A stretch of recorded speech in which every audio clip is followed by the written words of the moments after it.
नमस्कार विद्यार्थियों, मैं डॉक्टर अमित सिंह आपका पुनः स्वागत करता हूँ उड़ान द फ्लाई के इस ऑनलाइन माध्यम में। और पिछले क्लास में हम लोग बात कर रहे थे इस वर्ल्ड सिविलाइजेशन के पेपर में, और वो बात थी आर्ट एंड आर्किटेक्चर के बारे में कि इजिप्टियन सिविलाइजेशन की वास्तुकला कैसी थी। और उसके संदर्भ में हम लोगों ने बात की थी, जिसमें मैंने आपको बताया था कि वास्तुकला में जो सबसे प्रमुख चीज़ मिस्र की सभ्यता के संदर्भ में हमें दिखाई पड़ती है वह है उसके पिरामिडों के निर्माण की कला।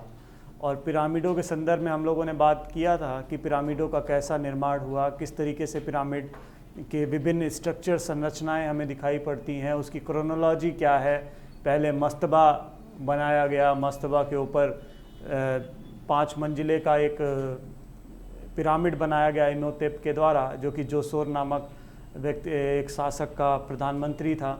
उसके बाद खुफरू के द्वारा एक सीढ़ी नुमा पिरामिड का निर्माण कराया गया। फिर उसके बाद स्नूफ्रू के द्वारा उसको पूरी तरीके से भर दिया गया और एक विस्तृत पिरामिड का निर्माण किया गया। और बाद में गीजा का पिरामिड बनाया गया, जो आज भी विश्व के अजूबों में शामिल है। तो इस तरीके से पिरामिडों के संदर्भ में हम लोगों ने बात की।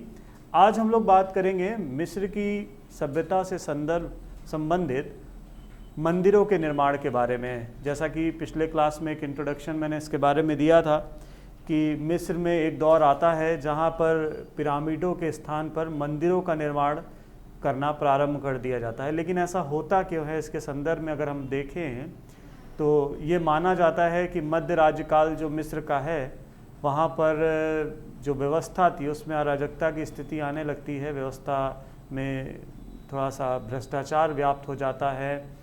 वहाँ पे धीरे धीरे जो धार्मिक संस्थान थे उस पे पुरोहितों का कब्जा होता चला जाता है। और आने वाला जो दौर था, जिसे हम साम्राज्य काल कहते हैं, वो एक ऐसा काल था जहाँ पर पुरोहितवाद, बहुदेववाद और ऐसी बहुत सारी धार्मिक मान्यताएं और आडंबर की स्थिति उत्पन्न हो जाती है, जिसके कारण मंदिरों का निर्माण बहुत महत्वपूर्ण हो जाता है। क्योंकि पुरोहितों की समस्त आय का जो मूल केंद्र था वो था मंदिर, और मंदिरों के माध्यम से ही वो अपने इस भ्रष्टाचार को आगे बढ़ा रहे थे, अपने इस व्यापार को आगे बढ़ा रहे थे। और धीरे धीरे ये व्यापार जब आगे बढ़ जाता है तो मंदिर बहुत महत्वपूर्ण भूमिका निभाने लगते हैं। यही वजह है। और एक और वजह इतिहासकार मानते हैं वो ये कि मध्य राज्यकाल के अंतिम समय में हिक्सस नामक जनजाति मिस्र में प्रवेश करती है, और प्रवेश करने के पश्चात 200 वर्षों तक वहाँ पर अपना शासन स्थापित करके रखती है। और इन 200 वर्षों में मिस्र के लोगों की जो तार्किक क्षमता है उसमें कमी आती है। जो परलोकवाद की अवधारणा थी उसमें भी थोड़ा सा उनके विश्वास में एक परिवर्तन दिखाई पड़ता है। और वही परिवर्तन आगे चल के पिरामिडों के स्थान पर मंदिरों के निर्माण में महत्वपूर्ण भूमिका निभाता है।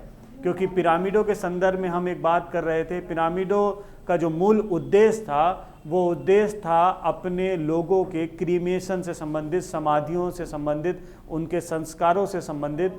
और किनकी समाधियाँ? मुख्य रूप से फराओ और उनके परिवार से जुड़े हुए लोगों की समाधियों से संबंधित जो संस्कार थे, उसको करने के बाद उनकी शवों को पिरामिडों में रखा जाता था। परंतु धीरे धीरे जब ये स्थिति हिक्सस वहाँ पर आए, मध्य राज्यकाल में शासन व्यवस्था में परिवर्तन होने लगा। फराओ की जो आर्थिक स्थिति थी वो भी कमज़ोर होती चली गई। प्रांतीय प्रशासनों के पास अधिकार होता चला गया। जो गवर्नर थे वो ज़्यादा महत्वपूर्ण होते चले गए। और जो सेकंड जिनको हम मानते थे प्रांतपति, वो भी ज़्यादा महत्वपूर्ण होते चले गए। सामंतों के पास पैसा आता चला गया। जो फराओ थे उनकी आर्थिक स्थिति लगातार कमज़ोर होती चली गई। और आगे के वर्षों में यही वजह थी कि समाधि को लेकर के, अंतिम संस्कार को लेकर के जो एक विशेष प्रकार की प्रक्रिया अपनाई जाती थी उस दौर में, उस प्रक्रिया का ह्रास होने लगा। धीरे धीरे वो प्रक्रिया समाप्त होने लगी और आगे चल करके जो संस्कारों में इतना धन व्यय होता था उसको करना समाप्त कर दिया गया। और अब क्योंकि इस काल में पुरोहितों का बोलबाला था, तो पुरोहितों ने मंदिरों को एक प्रमुख धनार्जन का केंद्र बना लिया, और वहाँ से संपूर्ण मिस्र की आगे की कहानी बढ़ने शुरू हो जाती है, जिसके संदर्भ में हम लोगों ने मिस्र के साम्राज्यवादी काल में बात की थी कि साम्राज्यवाद का जो काल था उसमें पूरी तरीके से पुरोहितवाद का बोलबाला था। और उसी का परिणाम था कि इस दौर में हमें एकेश्वरवाद की अवधारणा मिलती है। एक नाटन जैसा व्यक्ति ओमनहोतुप चतुर्थ जो कि एक नाटन की उपाधि धारण करता है, ऐसा व्यक्ति उस काल में आता है और वह एकेश्वरवाद को वहाँ पर स्थापित करता है, और वही एकेश्वरवाद विश्व का प्रथम धार्मिक क्रांति के तौर पर दिखाई पड़ता है। तो हम लोगों ने अभी तक जो बात की उसका बैकग्राउंड ये रहा। आज हम लोग मंदिरों के संदर्भ में बात करेंगे कि कला एवं स्थापत्य में, मिस्र की कला एवं स्थापत्य में मंदिरों का क्या योगदान रहा है। तो जैसा कि अभी एक हम लोगों ने सामान्य बैकग्राउंड की बात कर ली, आगे हम देखेंगे कि कौन कौन से प्रमुख मंदिर रहे हैं और उनका स्ट्रक्चर क्या रहा है।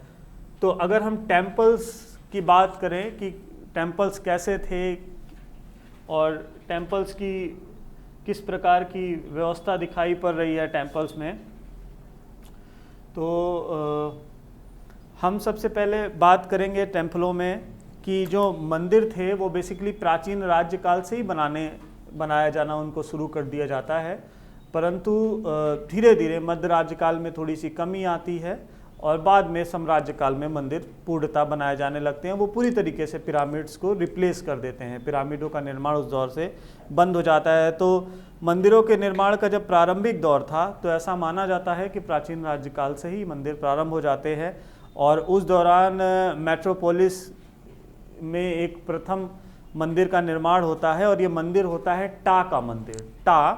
टा बेसिकली एक देवता थे जो कि लिपि के देवता उनको माना जाता है। जो लिपि उस काल में थी, लेखन कला के जो देवता थे उनको टा नाम से संबोधित किया गया था उस मिस्र के काल में, प्राचीन मिस्री सभ्यता में, और उन्हीं के मंदिर का निर्माण सबसे पहले वहाँ पर दिखाई पड़ता है। और ये प्रथम मंदिर दिखाई पड़ता है कहाँ पे? मेट्रोपोलिस नगर में। लेकिन इसके अभी अवशेष हमें पूरी तरीके से नहीं मिले, मतलब ध्वंस अवशेष मिले हैं, बहुत अस्त व्यस्त व्यवस्था में वो दिखाई पड़ता है। इसके बाद मध्य राज्यकाल में जो है पिरामिड के स्थान पर धीरे धीरे मंदिर आने लगते हैं, मंदिर पूरी तरीके से अपना स्थान बनाने लगते हैं उस दौर में, और साम्राज्य काल तक आते आते पिरामिड गायब हो जाते हैं और मंदिर ही दिखाई पड़ने लगते हैं। और ये कहा जाता है कि इस काल में, साम्राज्य काल में, मिस्रवासियों की जो आस्था थी वो फरों के शवों को सुरक्षित रखने की अपेक्षा देवताओं के प्रति ज़्यादा दिखाई पड़ती है। उनका जो आकर्षण है वो देवताओं के प्रति ज़्यादा हो जाता है, ना कि फरों के शवों को सुरक्षित रखने में। इसीलिए ये जो इतनी बड़े बड़े पिरामिड थे उस दौर में धीरे धीरे समाप्त हो जाते हैं, और देवताओं के लिए विशाल मंदिरों का निर्माण साम्राज्य काल में प्रारंभ हो जाता है। और इसी दौर में कुछ प्रमुख मंदिर बनाए जाते हैं। तो पहला मंदिर है कारनाक का मंदिर, जो कि बहुत फेमस, बहुत प्रमुख मंदिर है इस मिस्र की सभ्यता में, और उसको आप इस स्क्रीन में देख सकते हैं। ये है कारनाक का मंदिर, जहाँ पर आप ये देखेंगे बहुत सारी मूर्तियाँ आपको दिखाई पड़ेंगी। ये मूर्तियाँ लाइन से बनी हुई दिखाई पड़ रही है, साथ ही साथ ये बहुत सारे स्तंभ यहाँ पर आपको दिखेंगे, और ये मूर्तियाँ वहाँ पर कटी हुई दिखाई पड़ेंगी उसके अग्र भाग में। साथ ही साथ आप देखेंगे कि इसके संदर्भ में कि किसने इसका निर्माण कराया, तो कारनाक का जो मंदिर है वो विश्व का सबसे बड़ा भवन माना जाता है। ऐसा माना जाता है कि संभवतः ये विश्व का सबसे बड़ा भवन है ये मंदिर बेसिकली। और इसका निर्माण जो है हात्शेपसुत कौन है?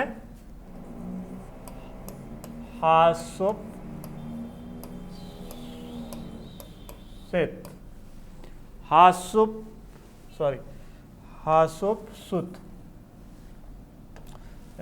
बहुत टिपिकल नेम है बेसिकली, हात्शेपसुत।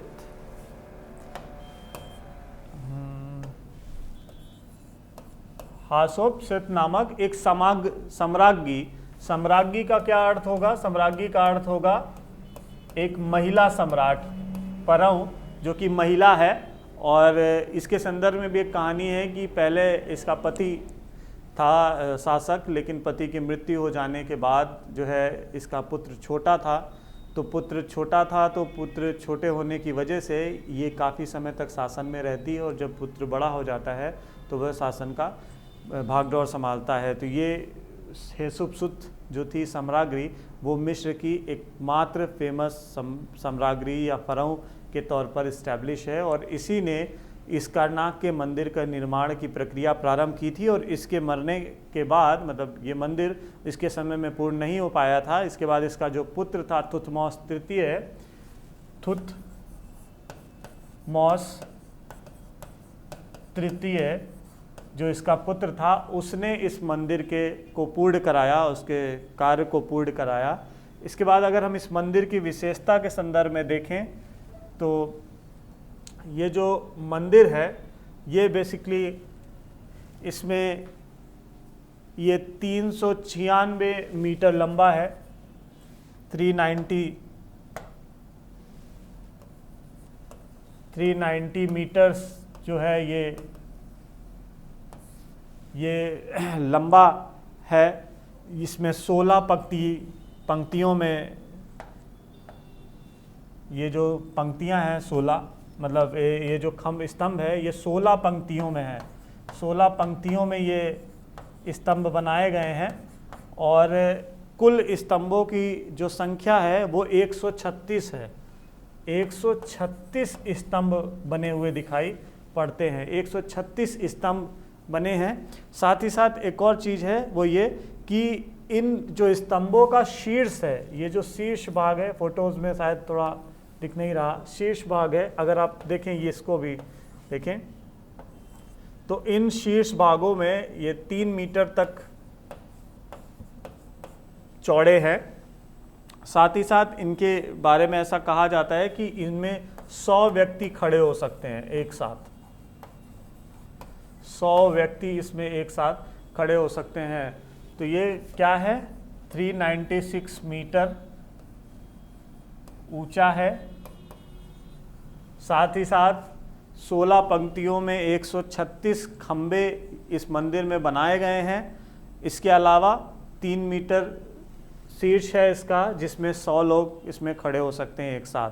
तो ये एक बहुत प्रमुख मंदिर है जिसको हम कारनाक का मंदिर कहते हैं। इसके बाद एक और मंदिर आता है और वो मंदिर है लकजौर का। इस मंदिर लकजौर का मंदिर है और इस मंदिर की शुरुआत ओमन होतुप तृतीय ने शुरू की थी। कौन था? ओमन होतुप तृतीय इसको बनवा रहे थे, लकजौर के मंदिर को, लेकिन उसके बाद उनकी मृत्यु हो गई, वो उसको पूरा नहीं करवा सके और उसके बाद ये मंदिर अधूरा ही रह गया, ये पूरा नहीं हो पाया। इसके बाद एक और प्रमुख मंदिर हमें दिखाई पड़ता है एंशिएंट इजिप्ट में, और वो है आबू सिम्बेल का मंदिर। आबू सिम्बेल का मंदिर, ये मंदिर नूबिया में है, मिस्र के नूबिया में ये मंदिर स्थित है और एक बहुत प्रसिद्ध मंदिर है ये। और इस मंदिर के संदर्भ में कहा जाता है कि ये गुहा मंदिर है। गुहा मंदिर का मतलब है गुफा में, गुफा को काट करके, बलुआ पत्थर की गुफा है उसको काट करके इस मंदिर का निर्माण कराया गया है। इसको हम आबू सिम्बेल का मंदिर कहते हैं। इसका निर्माण कराया था सेती फर्स्ट, इसका निर्माण कराया था सेती फर्स्ट और रेमेसीस द्वितीय ने। रेमेसीस द्वितीय ने, सेती फर्स्ट और रेमेसीस द्वितीय नामक शासक ने इस मंदिर का निर्माण करवाया था। यह एक गुहा मंदिर है। गुहा मंदिर का मतलब हमने अभी बताया कि गुफा के अंदर ये मंदिर बनाया गया है। मंदिर बलुआ पत्थर का है, उसको काट करके इसको तैयार किया गया है। साथ ही साथ इस मंदिर की अगर हम विशेषता को देखें तो पहले तो आप देखेंगे कि ये फ़रौ की मूर्तियां यहाँ पर बनाई गई हैं। अग्रभाग में ये इसका जाने का एंट्रेंस है। इसके साथ अगर हम एंट्रेंस के बाद अंदर पहुँचें तो देखेंगे कि ये 53 मीटर लंबा है। 53 मीटर लंबा, मतलब ये भाग 53 मीटर है। और अगर हम ऊंचाई इसकी देखें तो ये 27 मीटर ऊंचा है, ये लंबा और ये पार्ट ऊंचाई, ये 27 मीटर ऊंचा है और 53 मीटर लंबा है। इसके बाद इस मंदिर के संदर्भ में जो बात हो रही थी कि बाहर 18 मीटर की ये फ़राओं की मूर्तियां यहाँ पर बनाई गई हैं। 4 मूर्तियां हैं जो कि चट्टान को काट करके बनाई गई है और यही इस मंदिर की सबसे प्रमुख विशेषता दिखाई पड़ती है। और ये है वहाँ का आबू सिम्बेल का मंदिर और ये एक बहुत प्रसिद्ध मंदिर के तौर पर स्थापित है। तो इस तरीके से हम देखें, इसके अलावा भी बहुत सारे मंदिर हैं और ओमन होतप चतुर्थ ने, एकनाटन ने भी कुछ मंदिरों का निर्माण करवाया था और ऐसे बहुत सारे मंदिर हैं। लेकिन ये कारनाक का मंदिर और ये जो आबू सिम्बेल का मंदिर है ये अभी भी सुरक्षित स्थिति में है। लोग वहाँ पर अभी भी घूमने जाते हैं, पर्यटन के तौर पे इन स्थानों का प्रयोग किया जा रहा है। तो ये मंदिर अभी भी स्थित हैं, इसीलिए इन मंदिरों के संदर्भ में हम लोग विशेष रूप से देख रहे हैं। इसके अलावा भी बहुत सारे मंदिर हैं जो कि मिस्र की इस कला एवं स्थापत्य, इस वास्तुकला को एक बहुत प्रमुख कला के तौर पर स्थापित करने का कार्य करते हैं। इसके बाद कौन सी कला है? हम लोगों ने मिस्र की कला के संदर्भ में बात की थी कि मिस्र में 5 प्रकार की, ये भी कुछ पिक्चर्स हैं आबू सिम्बेल मंदिर की, ये भी कुछ पिक्चर्स हैं। इसके अंदर भी आप देखेंगे तो कुछ मूर्तियाँ बनी हुई हैं। ये इसके अलावा ये डिपिक्शन इनग्रेविंग्स भी वहाँ पर बना हुआ है और ये बेसिकली हाथौर नामक देवी का है। हाथौर देवी का वहाँ पर इंस्क्रिप्शन बना हुआ दिखाई पड़ रहा है। ये भी आबू सिम्बेल मंदिर का ही एक चित्र है और ये अंदर की इनग्रेविंग्स है। इनग्रेविंग्स का मतलब है उत्कीर्ण कला। उत्कीर्ण कला जिसको हम लोगों ने समान तौर पर उद्गृत कला के रूप में भी पढ़ा था। तो ये मंदिर के अंदर ही दिखाई पड़ती है और हाथौर नामक देवी का उसमें ये इनग्रेविंग्स दिखाई पड़ रही है। तो आबू सिम्बेल मंदिर के अंदर इस तरीके की चीज़ें भी हमें दिख रही हैं। इसके बाद दूसरी प्रमुख कला के तौर पर हम लोग बात कर रहे थे, तो पहले हम लोगों ने बात की वास्तुकला की, अब हम बात करेंगे मूर्ति कला की। तो मूर्ति कला के संदर्भ में हम लोगों ने बात की थी कि मिस्र में 3 प्रकार की मूर्ति कला मिलती है। 3 वस्तुओं पे, ऑब्जेक्ट्स पे मूर्तियाँ मिलती हैं। एक है पत्थर पे बनी हुई पाषाण मूर्तियाँ, दूसरा है धातु पर बनी हुई मूर्तियाँ और तीसरा है लकड़ी कास्ट पे बनी हुई मूर्तियाँ। तो प्राचीन राज्यकाल में हम देखते हैं, क्योंकि यहाँ पर भी हम राज्यकालों को ही ध्यान में देखते हुए चलें, तो प्राचीन राज्यकाल में एक मूर्ति है, पाषाण मूर्ति है खेफ्रो की, वो बहुत फेमस मूर्ति दिखाई पड़ती है और वो मूर्ति ये है।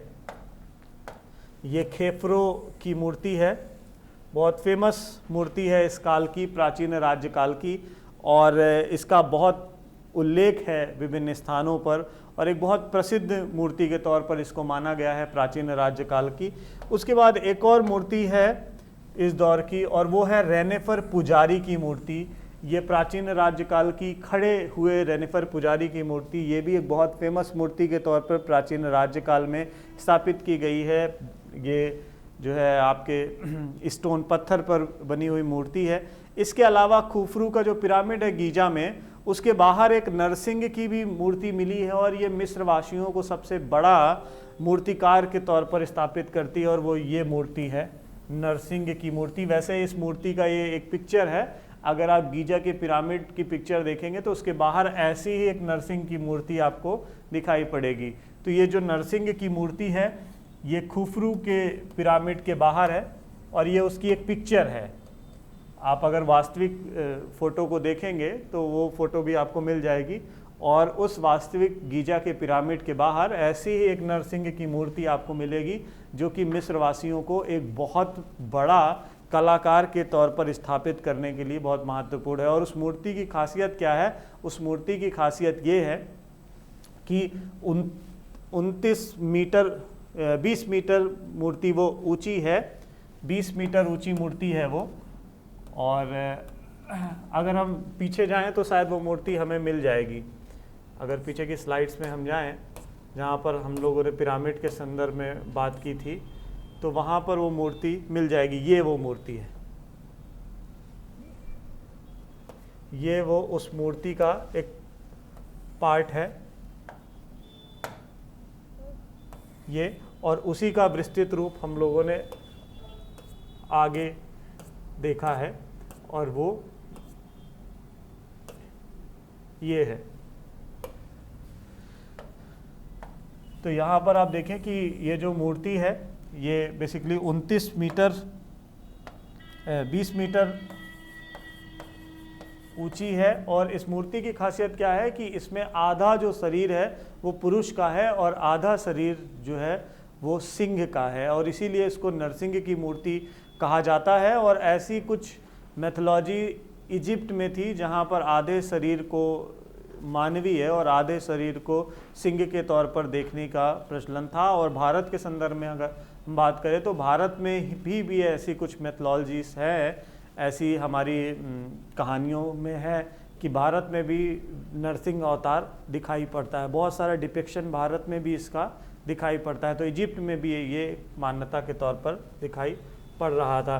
इसके बाद आप देखें कुछ और फेमस मूर्तियां हैं जिनमें कि शेख की मूर्ति, ये बेसिकली एक और चीज़ है वो है हाँ ये कि हम लोग पहले देखेंगे कि इंपीरियल एज में भी क्या मूर्तियों की किस प्रकार की मूर्तियां चल रही थी। तो इंपीरियल एज में अगर हम देखें तो यहाँ पर एक मूर्ति है ओमनहेतेप तृतीय की, ये भी एक बहुत फेमस मूर्ति है पाषाण की। इसके अलावा थुतमोस की भी एक बहुत प्रमुख मूर्ति हमें पाषाण में दिखाई पड़ती है और वो ये है। इसके अलावा रेमेसिस द्वितीय की भी बहुत फेमस एक पाषाण मूर्ति दिखाई पड़ रही है, वो ये है। और ये कुछ प्रसिद्ध पाषाण मूर्तियां हैं। साम्राज्य काल में जो मूर्ति कला है उसका बहुत तेज़ी से विकास हो रहा था और धीरे धीरे ये जो मूर्ति कला है वो अपने सर्वोत्कृष्ट क्षेत्र की तरफ आगे बढ़ रही थी। मध्य राज्यकाल में थोड़ा सा ठहराव मूर्ति कला में आता है, लेकिन साम्राज्य काल तक आते आते ये मूर्ति कला बहुत ज़्यादा विकसित हो जाती है। तो ये पाषाण मूर्तियां हैं साम्राज्य काल से संबंधित। इसके बाद जब हम आगे देखते हैं तो ये भी कुछ पाषाण मूर्तियां हैं जिनका ये अपर पार्ट है, अग्रभाग है जो कि हमें दिखाई पड़ता है, जिसमें होसुपसेत की एक मूर्ति है, ये भी बहुत फेमस मूर्ति है। इसके अलावा थुतमोस चतुर्थ के मूर्ति का एक आगे का मतलब उस ऊपर का भाग हमें प्राप्त होता है। उसके बाद ये ओमनहोतुप चतुर्थ जिसको कि इखनाटन कहा जाता है उसकी मूर्ति का पार्ट है। तो ये कुछ फेमस पाषाण मूर्तियां हैं जो कि बाद में साम्राज्य काल में दिखाई पड़ती है और बहुत प्रसिद्ध मूर्तियों के तौर पर इन्हें जाना जाता है। तो ये कुछ पाषाण मूर्तियां रहीं। उसके बाद अगर हम आगे देखें तो ये कुछ लकड़ी की बनी हुई मूर्तियां, जैसे कि हम लोगों ने मूर्ति कला के बारे में बात की थी कि मूर्ति कला जो है वो 3 प्रकार की यहाँ पर मिलती है, पाषाण मूर्ति, लकड़ी की मूर्तियाँ और बाद में धातु की मूर्तियाँ। तो अभी हम लोगों ने पाषाण मूर्तियों को देखा, अब हम देख रहे हैं लकड़ी की कौन कौन सी प्रमुख मूर्तियाँ थी। तो लकड़ी की मूर्तियों में एक मूर्ति थी शेख की मूर्ति। ये बेसिकली ये है जिसको काफरे अरेबियन लैंग्वेज में कहा गया है और ये वो शेख की मूर्ति है। ये दोनों मूर्तियाँ बेसिकली उसी की है और इसको शेख अल बेलेड भी कहा गया है। इस मूर्ति को शेख अल बेलेड इस मूर्ति के संदर्भ में कहा गया और ये एक ऐसी मूर्ति है जो मिस्र की मूर्ति कला को एक सर्वोत्कृष्ट उदाहरण के तौर पर प्रदर्शित करती है। और इसके संदर्भ में मैस्पेरो नामक एक इतिहासकार है, मैस्पेरो नामक एक इतिहासकार है जो इस मूर्ति के संदर्भ में ये कहता है कि ये जो मूर्ति है अगर मुझे संसार की सर्वश्रेष्ठ कृतियों को चुनना होगा तो मैं इस मूर्ति को चुनूंगा। तो मैस्पेरो का ये कथन बहुत समाचीन प्रतीत होता है, क्योंकि अगर आप इस मूर्ति को देखें तो इस मूर्ति की जो बनावट है और इसकी जो आँखें हैं उसमें बड़ी सजीवता दिखाई पड़ती है। ऐसा प्रतीत होता है कि ये मूर्ति अभी भी उतने वर्षों के पश्चात आपको घूर रही हो, आपको देख रही हो। वो यथार्थता, वो सजीवता इस मूर्ति की सबसे प्रमुख यूएसपी या कहें कि सबसे प्रमुख उत्कृष्टता का प्रदर्शन करने वाली चीज़ है। इसके अलावा बाकी अगर हम मूर्तियों में देखें तो ये एक इजिप्टियन महिला की मूर्ति है। इसमें भी अगर आप देखें ये भी एक लकड़ी की मूर्ति है और अगर इसमें देखेंगे तो इसमें भी आँखों का जो बनावट है, जो आंखें फिक्स की गई है, ऐसा प्रतीत हो रहा है कि ये देख रही हैं आपको, और ये बहुत सजीव दिखाई पड़ती हैं। इसके अलावा ये पेपी प्रथम एक शासक थे, उनकी ये लकड़ी की बनी हुई मूर्तियां हैं, और इसमें भी अगर आप आंखों की बनावट को देखें तो ये बहुत सुंदर और सजीव दिखाई पड़ती हैं। तो ये कुछ प्रमुख मूर्तियां हैं, और ये काहिरा संग्रहालय में फिलहाल है। पेपी की मूर्ति बहुत प्रसिद्ध मूर्ति है, और इसके अलावा इसमें जो मूर्तियां थीं वो बेसिकली कांच और चूने पत्थर की बनाई जाती थी। मूर्तियों को बनाने में, लकड़ी की मूर्तियों को बनाने में कांच और चूने के पत्थर का प्रयोग किया जाता था। किसका? कांच का और चूना पत्थर का प्रयोग इन मूर्तियों को बनाने में किया जाता था। तो ये बड़ी सजीव प्रदर्शन कर रही थी। इसके अलावा मध्य राजकाल में, जैसा कि मैंने बताया, कि कुछ प्रगति रुकती है, उसके बाद 12वें राजवंश में पुनः प्रगति का काल आता है मूर्तियों के संदर्भ में, और भी प्रसिद्ध मूर्तियां बनाई जाने लगती हैं। अभी हाल ही में हम लोगों ने पीछे देखा। इसके बाद मेटल की बहुत सारी मूर्तियां हमें दिखाई पड़ती हैं। तो ये एक पेपी प्रथम की एक फेमस मूर्ति है। पेपी प्रथम जो शासक, जिसकी अभी लकड़ी की मूर्ति दिखाई पड़ती है, उसकी एक बैठी हुई मुद्रा में स्टैचू है, और ये धातु का बना हुआ है। बेसिकली कांस्य धातु का प्रयोग इस काल में किया जाता है, क्योंकि ये भी एक ब्रॉन्ज एज सिविलाइजेशन है, जैसा कि सिंधु सभ्यता है। तो यहाँ पर कांस्य की धातु का प्रयोग मूर्तियों को बनाने में प्रमुख रूप से किया गया है। इसके अलावा आप देखें तो ये कुछ और मेटल स्कल्पचर्स हैं। यहाँ पर जानवरों का अंकन भी, मतलब जानवरों को भी विषय वस्तु बनाया गया था, और कुछ जानवरों के भी आपको इस तरीके के स्टैचू यहाँ पर मिस्र में दिख जाएंगे। तो ये रहा आपका मिस्र की मूर्ति कला। उसके बाद अगर हम देखें तो जो और एक और कला है वो है इनग्रेविंग्स या उत्कीर्णन कला, जिसको हम उद्गृत कला के तौर पे भी देखते हैं। और विल डूरेंट नामक एक इतिहासकार हैं, वो ऐसा मानते हैं कि इतिहास में कभी भी किसी जाति ने अपने इतिहास को एवं अपनी कथाओं को इतने परिश्रम से दीवारों पर उत्कीर्ण नहीं किया है। उनका ये मानना है कि मिस्र की ये जो उत्कीर्ण कला है वो सबसे ज़्यादा उत्कृष्ट कलाओं में से एक है, और विश्व की कोई भी जो लोग हैं, जो सभ्यताएं हैं, वो अपने लोगों को इससे बेहतर तरीके से, अपनी कथाओं को इससे बेहतर तरीके से प्रदर्शित नहीं कर सकती। बेसिकली मिस्र में जो उद्गृत कला थी उसका जो निर्माण हो रहा था वो मुख्य रूप से वास्तुकला के सहायक के तौर पर हो रहा था। यहाँ पर जो भी वास्तुकला बनाई जा रही थी, मंदिर बनाए जा रहे थे, भवन बनाए जा रहे थे, पिरामिड बनाए जा रहे थे, उन्हीं पिरामिड्स में, उन्हीं मंदिरों में, भवनों में इन जो उद्गृत कलाएं हैं उनको उकेर करके बनाया जाता था। दीवारों पे ऐसी बहुत सारी उत्कीर्णन कलाओं का प्रयोग मिस्र के लोगों के द्वारा किया गया है। लेकिन इन कलाओं का एक कमी हमें दिखाई पड़ती है। वो कमी क्या है? वो कमी ये है कि यहाँ पर शासक और शत्रु का जो चित्रण किया गया है, शारीरिक चित्रण किया गया है, उसमें पर्याप्त अंतर दिखाई पड़ता है। और वो अंतर किस प्रकार का है? वो अंतर इस प्रकार का है कि एक को बहुत ज़्यादा बड़ा बना दिया गया है और दूसरे को बहुत छोटा। उसमें बड़ी असमानता दिखाई पड़ती है और ये बड़ा अस्वाभाविक सा लगता है। इसमें सजीवता या स्वाभाविकता नहीं दिखाई पड़ती। और शरीर के जो पार्ट्स हैं उनको भी बहुत अनूठे तौर पर तैयार किया गया है। उनकी जो बनावट है उसमें अनुपात नहीं दिखाई पड़ता है। जैसे कि नाक, ठुड्डी और पैर बहुत छोटे दिखाए गए हैं, जबकि आंखों को और स्तनों को बहुत बड़ा बना करके दिखाया गया है। तो इस तरीके से आप देखें तो ये जो उद्गृत कला है उसमें बड़ा अंतर दिखाई पड़ता है, अस्वाभाविकता दिखाई पड़ती है, उतना ज़्यादा रेलेवेंस ये नहीं दिखाई पड़ता। लेकिन इनकी इम्पोर्टेंस बहुत है, क्योंकि यही उद्गृत कलाएं मिस्र के सभ्यता के जानकारी देने में बहुत महत्वपूर्ण भूमिका निभाती हैं। तो ये कुछ एग्जाम्पल्स हैं जो कि स्क्रीन में दिख रहे हैं। आप देखें, ये कुछ उद्गृत कलाओं को यहाँ पर अंकित किया गया है। जैसे कि ये उद्गृत कला का नमूना है, ये देखें, एक डिपिक्शन ये है। उसके अलावा आप देखें एक डिपिक्शन ये है, एक ये डिपिक्शन है जिसमें कि कुछ लोग बातचीत कर रहे हैं।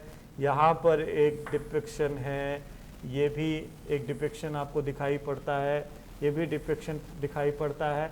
और ये जितने भी डिपिक्शन हैं आप इसमें देखेंगे कि विभिन्न कहानी, किस्सों और चीज़ों को, विभिन्न मान्यताओं को यहाँ पर उत्कीर्ण किया गया है और इसी के माध्यम से मिस्र की उद्गृत कला एक महानतम कलाओं में शामिल की गई है।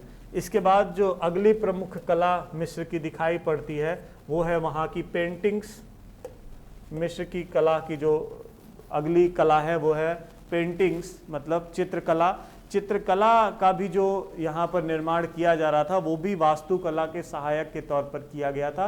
ये पेंटिंग्स, उद्गृत कला और इन चित्रकलाओं में अंतर क्या है कि उद्गृत कला उकेर करके बनाई जा रही थी, दीवार में इनग्रेविंग्स की जा रही थी, जबकि जो पेंटिंग्स हैं, चित्रकला है, वो समानता वो दीवार के ऊपर ऐसे बना दी जा रही थी। पेंटिंग चित्रकला ऐसे बनाई जा रही थी, जैसे आज वर्तमान में हर जगह आप देखेंगे, इलाहाबाद के शहर में विभिन्न स्थानों पर तो देखेंगे माघ मेला, कुंभ मेले के दौरान बहुत सारी पेंटिंग्स बना दी गई हैं। तो वैसी ही पेंटिंग्स मिस्र के विभिन्न भवनों में बनाई गई है और यह भी वास्तुकला के सहायक कला के तौर पर यहाँ पर डेवलप हुई है।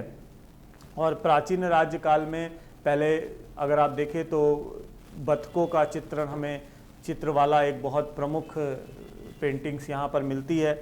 उसके बाद मध्य राज्यकाल में जो पेंटिंग्स की जो प्रक्रिया थी उसमें प्रगति दिखाई पड़ती है और साम्राज्य काल तक आते आते प्रकृति के चित्रण, धरातल के चित्रण, तालाब के विभिन्न प्रकार के चित्रण इस दौर में दिखाई पड़ने लगते हैं। और इस कला के संदर्भ में विल ड्यूरेंट का कहना था, विल ड्यूरेंट नामक इतिहासकार का कहना था, और वो क्या कहते हैं कि कमियों के बावजूद भी मिस्री चित्रकला में इतनी ऊंचाई प्राप्त कर ली कि चीन के मध्य राजवंशों के समय से पूर्व किसी भी पर्वतीय सभ्यता में उसकी बराबरी नहीं की जा सकती या ये न्याय संगत प्रतीत नहीं होती। अर्थात उनका यह कहना था कि चीन का मध्य राज्यकाल छोड़ दिया जाए तो उसके अलावा कोई ऐसी चित्रकला नहीं है जो मिस्र की इन चित्रकलाओं से बेहतर दिखाई पड़े। चीन को क्यों छोड़ दिया जाए? क्योंकि चीन में मध्य राज्यकाल में चित्रकला अपनी सबसे ज़्यादा उत्कृष्ट नमूने का प्रदर्शन करती है और चित्रकला का प्रमुख केंद्र चीन ही दिखाई पड़ता है। तो यहाँ पर ये जो चित्रकला थी इसके संदर्भ में विल ड्यूरेंट का मत है। कुछ उदाहरण आपको यहाँ पर स्क्रीन में दिख जाएंगे और जो कि मिस्र के सामाजिक और मिस्र की जो परंपराएं थी, जो मान्यताएं थी, उनको चित्र में दिखा रहे हैं। जैसे कि एक मम्मी का चित्र है, यहाँ पर कृषि का पूरा चरण दिखाया गया है, यहाँ पर भी आयोजन किए जा रहे हैं। ये बतखों का चित्र यहाँ पर आपको दिखेगा, साथ ही साथ यहाँ शिकार दिखेगा आपको। तो ऐसे बहुत सारे पेंटिंग्स, बहुत सारे चित्रकला के नमूने मिस्र की सभ्यता से हमें प्राप्त होते हैं। इसके बाद अंतिम जो कला हमें मिस्र की दिखाई पड़ती है वो है सेकेंडरी आर्ट्स, या जिसे हम गौड़ कला के तौर पर देखते हैं। तो पहले भी हम लोगों ने एक सामान्य परिचय ले लिया था, बात की थी कि मिस्र की गौड़ कलाओं में बुनकरों के द्वारा विभिन्न प्रकार के आकर्षण वस्तुओं का तैयार किया जा रहा था। बहुत सारी चादरें, कालीनें गौड़ कलाओं के अंतर्गत तैयार की जा रही थी। इसके अलावा तूतनखामेन की जो समाधि थी उसमें काष्ठ कला के विविध कलात्मक उपकरण प्राप्त हुए हैं।